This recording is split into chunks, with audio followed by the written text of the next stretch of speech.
Selamat berjumpa dengan Dian di channel Morat Marit. Saat ini saya sedang ikut tur dan berhenti di tempat residensi yang terkenal dikunjungi turis di kota Dunedin. Ini adalah komunitas lama, sudah ada sejak awal 1900, tempatnya unik. Terletak di bukit yang curam, seperti yang kalian lihat di depan layar ini. Perhatikan jalanannya tiba-tiba nanjak 30 derajat lebih, dan perhatikan, rumah-rumahnya kecil, halamannya berdekatan. Tapi tidak sampai nempet berdempetan, masih ada halamannya sedikit di antara rumah-rumah yang ada. Coba perhatikan dan bandingkan dengan rumah-rumah yang ada di Jakarta atau Surabaya. Di mana rumah-rumahnya bagus, tapi berjejer dan berdempetan, di samping rumah tidak mempunyai jendela. Dan pada umumnya rumah-rumah di Indonesia dibatasi dengan pagar tembok yang tingginya sampai 4 meteran, seperti penjara. Rumah-rumah di New Zealand dan Australia ini kecil-kecil ukurannya, bila dibandingkan dengan rumah-rumah yang ada di Amerika. Di Amerika rumah-rumahnya tidak dipagari dan halaman rumahnya juga luas. Halo. Selamat berjumpa lagi dengan Dian. Nah, inilah komunitas yang sangat menarik sekali. Aku sedang ikut tur jalan-jalan di sekitar tempat ini ya. Nah, kalian nanti bisa melihat ya, di ujung jalan itu, nah kalian akan lihat tuh, di belakang sana tuh. Tiba-tiba jalanan menanjak itu. Nggak tahu berapa derajat ya, kira-kira sekitar antara 20-30 derajat, naik tanjakannya tinggi sekali. Bayangkan kalau kalian tinggal di atas sana, capek lah, pasti capek naik turunnya. Nah, aku mau cerita apa ya? Ini kemarin berapa hari lalu aku nonton videonya Karda, sangat menarik sekali. Cerita dia tentang itu ya, dia bertemu dengan wanita yang bekerja di karaoke bar. Terus kemudian setelah jam kerja dia antar si cewek itu pulang ke tempat kos-kosannya gitu, dengan temannya dia diantar gitu. Sewaktu perjalanan pulang itu, si cewek itu cerita, curhat gitulah dengan Karda ya. Dia tunjukkan fotonya. Waktu dia tunjukkan fotonya itu, si cewek itu pakai kerudung, pakai jilbab gitu. Terus dengan 2 anak. Dia bilang dia mempunyai 2 anak. Lalu dia cerita, mungkin tahun depan dia mau pensiun gitulah, mau meninggalkan pekerjaan ini, terus kemudian mau buka usaha kecil-kecilan, warung atau gimana, yang penting ya, berusaha lah, kira-kira seperti itu. Jadi dia bekerja di karaoke bar ini hanya sebagai batu loncatan saja gitu ceritanya. Sangat menarik. Ini adalah satu statement yang sangat klasik sekali. Yang dulu aku sering mendengar statement semacam ini dari cewek-cewek hostes-hostes yang bekerja di nightclub atau di karaoke gitu ya. Saya sering mendengar lagu lama seperti ini. Dan persepsi aku tentang hal seperti ini dulunya ya sangat negatif sekali. Saya tidak menanggapi dengan serius karena saya pikir ya ini hanya satu lagu lama lah, itulah menurut aku. Nah, ini mengingatkan dengan teman aku. Saya mempunyai satu teman orang Korea. Dia masih muda tapi orangnya sangat agresif sekali. Pinter dagang dia. Sampai dia mempunyai satu bar di Manhattan. Manhattan adalah satu section di New York City sana. Dia mempunyai satu bar di Business District di dekat Chinatown sana. Lumayan rame, banyak orang kantor setelah kerja itu pada ke sana semua ya. Pada minum, menikmati happy hour. Terus kemudian di lantai 2 dia mempunyai panti pijat gitu. Aku sering ke tempat dia, ngobrol-ngobrol dengan dia, nongkrong di sana istilahnya ya. Terus satu waktu aku sedang berkunjung nongkrong di tempat dia itu. dia bilang dengan aku, "Hey Jan, ada ayam baru," dia bilang. Dia bilang, ya, "I have a new chick," dia bilang begitu. Dia bilang punya 2 cewek baru gitu. Jadi aku tanya ke dia apa keistimewaannya gitu selain baru. "Oh ini lain ini," dia bilang. "Lainnya, ya dia kakak beradik," dia bilang begitu. Terus aku juga agak kaget, kakak beradik atau hanya ngaku-ngaku itu adik saya atau itu kakak saya? Enggak, ini benar. Dia baru datang dari Korea, datang ke sini terus melamar kerja di tempat aku ini aku terima gitu. Dia bilang gitu. Wow, iya benar menarik aku bilang gitu ya. Terus nggak lama kemudian dia mungkin telepon si ceweknya itu ditelepon untuk turun ke bawah. Aku dikenalkan dengan kedua cewek itu. Memang kelihatannya mirip kayak seperti kakak beradik. Jadi akhirnya aku ditemani ngobrol sambil aku minum-minum sedikit gitu ya. Nggak minum sampai mabuk. Gitu. Terus sambil ngobrol-ngobrol dengan dia. Akhirnya dia ngobrol, dia cerita dengan aku. Yang mana, nah ceritanya seperti yang cewek yang ditemui Karda atau seperti cewek yang sering aku temui di Indonesia, ternyata lagunya sama. Lagu-lagu klasik di Indonesia juga ada juga di Amerika sini gitu loh.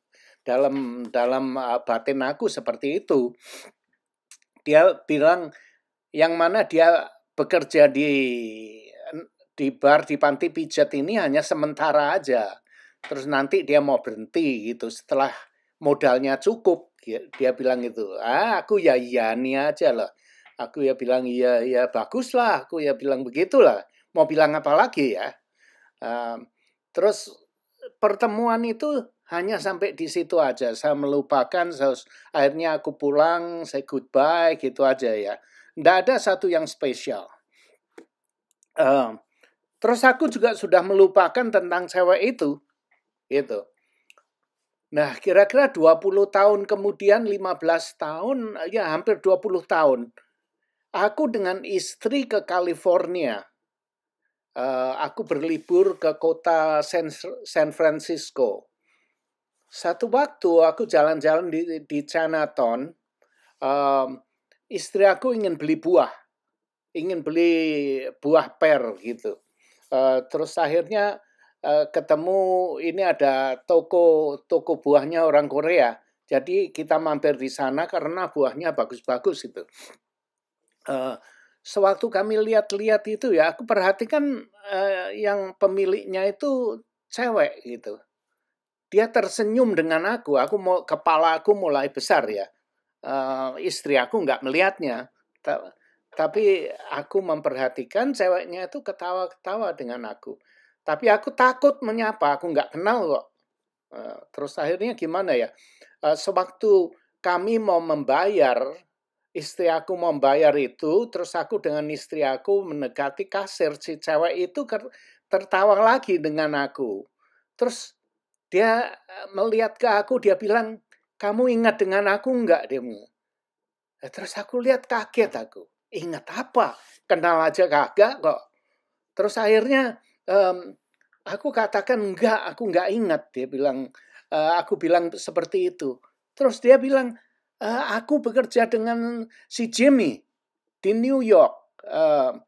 Dia bilang di bar. Kamu ingat nggak Jimmy yang punya bar dengan panti pijat itu? Dia bilang, oh iya, ingat. Terus akhirnya saya teringat dengan kedua cewek itu. Terus dia bilang, ini adik saya. Kamu tentu ingat kan dengan adik aku. Baru ingat itu ternyata kedua cewek itu adalah yang bekerja di barnya teman aku itu, di panti pijat itu. Terus dia mengundang aku minum teh di belakang ya. Dia punya kantor kecil gitu di belakang di toko itu ya. Aku undang masuk ke sana, dia buatkan aku teh, Korean teh gitu. Jadi kita ngobrol-ngobrol sambil minum teh. Aku dengan istri diundang masuk situ. Terus dia cerita tentang kehidupan dia. Dia bilang, saya bekerja dengan Jamie itu hanya 1,5 tahun. Kemudian kami berhenti, pindah jauh dari tempat itu. Ya, New York berada di East Coast ya. Dia pindah ke West Coast, itu jauh. Jaraknya kalau di Indonesia itu seperti di Papua sampai ke Jakarta begitu, dengan pesawat 6 jam. Terus dia bilang setelah pindah ke sini, kami mempunyai kesempatan untuk membeli toko ini, dia bilang. Akhirnya dia buka toko buah di San Francisco sana, bukan main ya. Jadi aku teringat dia dulu pernah cerita dengan aku bahwa dia itu hanya bekerja sementara di barnya teman aku itu. Ternyata benar dia kumpulkan duit, pindah ke tempat yang jauh, memulai hidup baru, tidak ada orang yang mengenal dia. Di situ akhirnya dia beli toko buah itu. Bukan main, dia punya pengorbanan. Terus dia dulu pernah bilang, aku ingat dia bilang sebenarnya yang ingin bekerja di tempatnya di bar, di panti pijat itu hanya dia. Terus adik saya dia bilang, adik saya dia mengatakan dia juga ingin kerja di situ. Saya bilang jangan, biar aku aja yang kerja.